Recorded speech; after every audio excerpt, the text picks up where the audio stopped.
What's up, Internet? Brandon Bolden here. Welcome to Gizmo Slip, the show where we unbox, review, and drop test the latest in technology. Today is the Wednesday episode. We're going to be doing a mini review on the Casio G-Zone Commando.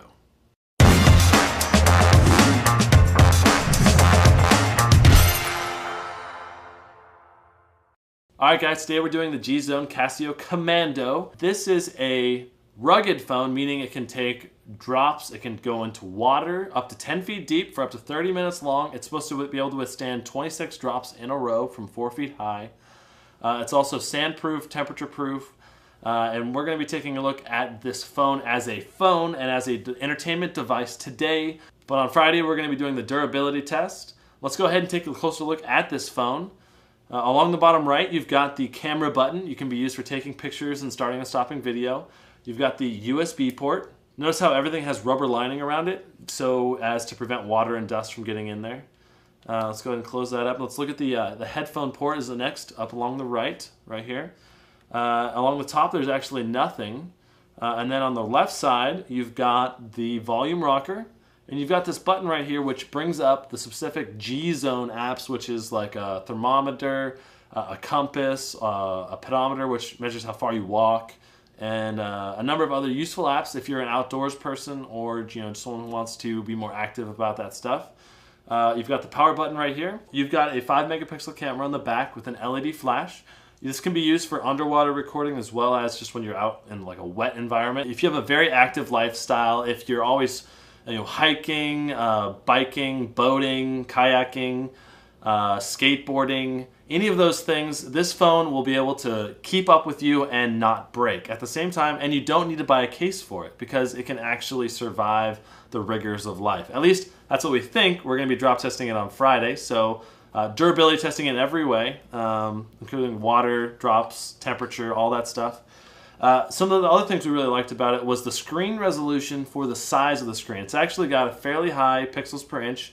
It's only 3.6 inches wide, or like corner to corner, 3.6 inches, but it has a resolution of 800 by 480, which is still pretty decent. Like, that's a small step down from an iPhone resolution, and that's the same resolution that's used even on some of the larger 4.5 inch screens out there, but this is on a 3.6 inch screen, so it actually has pretty good pixel density. This also has some specialized apps designed for someone who is active that you're not going to get by default in some of the other phones. Other things we liked about it was that it's running Android 2.3. You're going to be able to use lots of multimedia and productivity apps, and this is not typically supplied on a lot of rugged phones. The browsing experience is going to be decent on this, considering that it is Android. So the internal components on this are somewhat lacking, with only 800 megahertz single-core processor and 512 megabytes of RAM.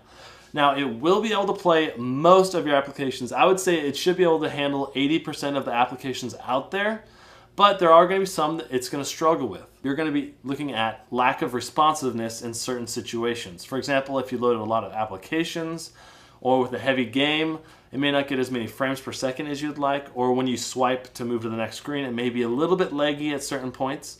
And part of that is because it's only running Android 2.3, which is not Ice Cream Sandwich. Ice Cream Sandwich utilizes a number of features to increase the smoothness of the interface. Finally, the battery life is mediocre. You're going to be able to get through a full day with light usage, but if you use the phone heavily, you're going to be charging it probably by mid-afternoon, or having to swap out for a new battery again by mid-afternoon. So that's something to keep in mind if you're a heavy user. This phone may not be the best, or you're going to have to constantly be charging it throughout the day. If you have an active lifestyle, for example, if you enjoy skateboarding, mountain biking, swimming, skiing, any of those things, but you want to have a phone that can keep up with you, then this is a decent option for you. Keep in mind, this does not include the latest internal components, and it doesn't have the best camera. You're just going to have to deal with that, or you can get an iPhone or potentially a top-end Android phone and just get an expensive, rugged case. Keep in mind that that option is going to run you a lot more money because you're going to be paying $200 or $300 with contract, or $500, $600, $700 for the phone.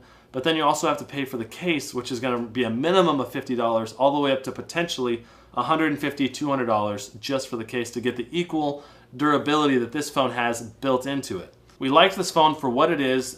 We would have given it a 3 out of 5 when comparing to other smartphones, But because it is a rugged smartphone, we decided to give it a 3.5. Be sure to tune in Friday. We're going to be pushing this device to the limits. We're going to drop it 26 times military grade style. We're also going to be freezing it, putting it into water.